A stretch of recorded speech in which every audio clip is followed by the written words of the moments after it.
Hi guys, so get ready with me. So ngayon, meron akong biniling perfume. Mula lang, ibibida ko lang sa inyo. Ito, worth of 80 pesos and mabango talaga siya. Okay, so naalala ko lang na may ikukwento ko sa inyo.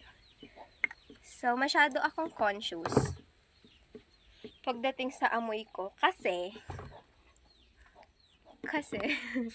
okay, story time. So kasi nung high school, nung elementary pala ako, may history ako regarding sa amoy. So nung high school ako,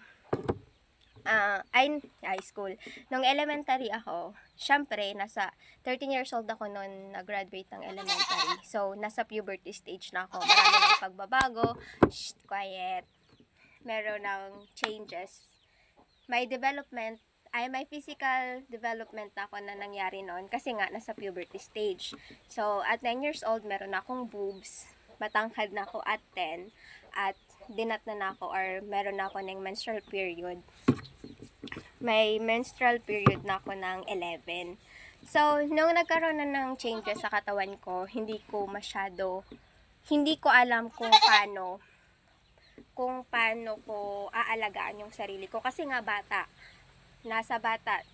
ka pa tapos bumigla kang pumunta sa puberty stage. So, nung time na yon kaya masyado akong conscious pagdating sa amoy ko. Kasi, nung elementary ako, amoy putok ako. So sinasabi ko yung amoy ko nun. Nananapak talaga, B. Nananapak yung amoy ko nun. Asan na yun? Ay! Sorry. So, yun na nga. Nananapak nga yung amoy ko noon. Tapos, ngayong malaki na ako.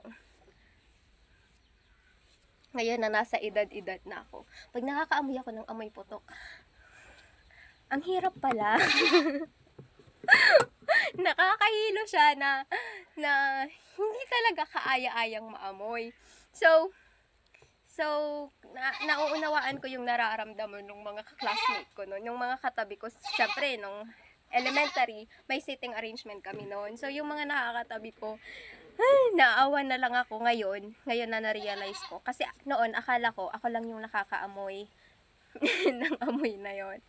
Tapos ngayon, naaamoy ko na siya sa ibang tao. Kaya ngayon, ayaw ko na may